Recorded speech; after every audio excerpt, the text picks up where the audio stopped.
We often think about what makes a great client, and a great client is someone who really understands who they are and what they want out of a project and are able to articulate that. And these guys came with some really strong and interesting architectural reference points. They really had a sense of the style and how they wanted to live.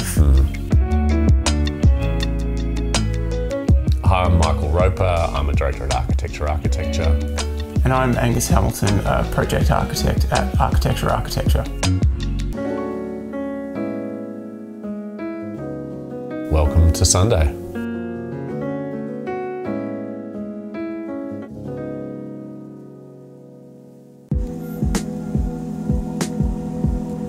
We're in Fitzroy in the heart of in-urban Melbourne, pretty densely built up area. Fitzroy is one of Melbourne's oldest suburbs. A lot of Victorian terraces, workers' cottages like this one.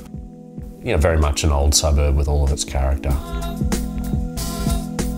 They came to us with a really well-written brief that described the kinds of things that they like. They'd lived here for a long time before, and they knew what didn't work in the previous house and how they wanted to sort of adjust and change that into this. The house as we found it is an old workers' cottage. And so, you know, typically you've got a corridor down one side of the house and all the rooms coming off on the other side.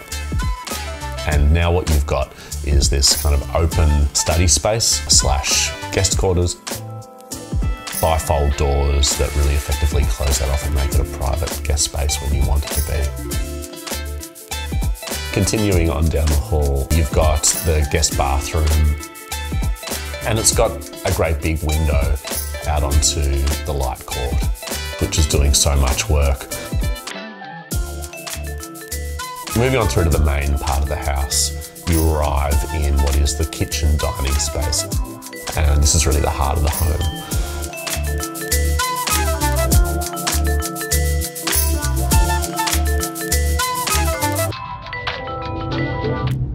We've designed a sunken lounge just off the kitchen space, and that's where we've used the yellow through that into the upholstery, into the carpet, to give it that really great pop and to bring their, I think, the client's personality into that space as well. They had a real love of Louis Barragan's use of colour, and particularly the bold yellow. Really early on, we put to the client this idea that their bedroom and ensuite would be its own separate pavilion down the back of the site, and that you would have to step outside from the main house in order to get to this pavilion. The courtyard acts as another room, an outdoor room, which works incredibly well with the garden and gives you a great connectedness to the outside. Yeah, it's a little bit of jungle in the middle of the house.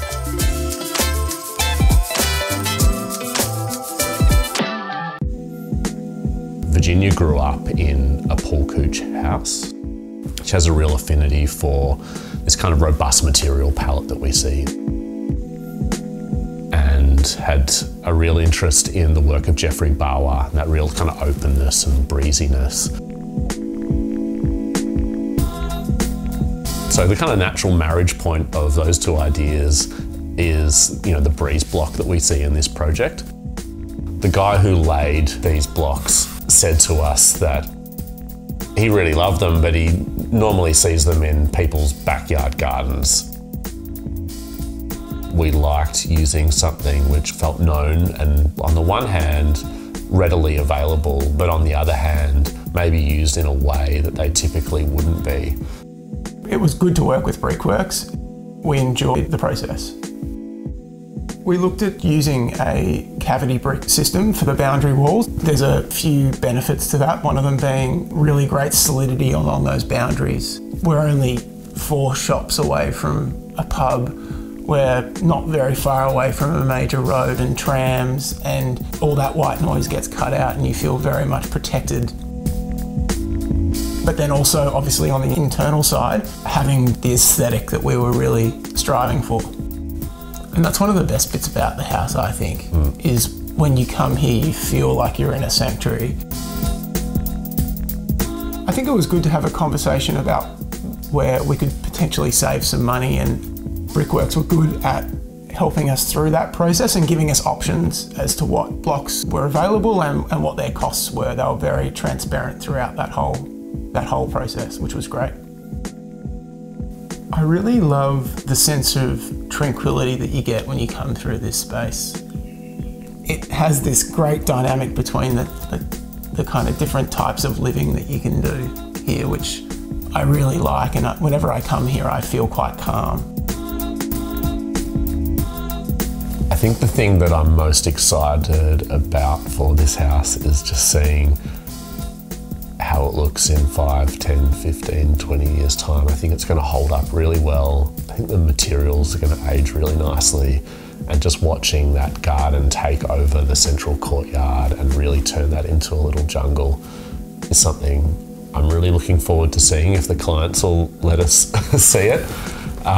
If not, I follow them on Instagram.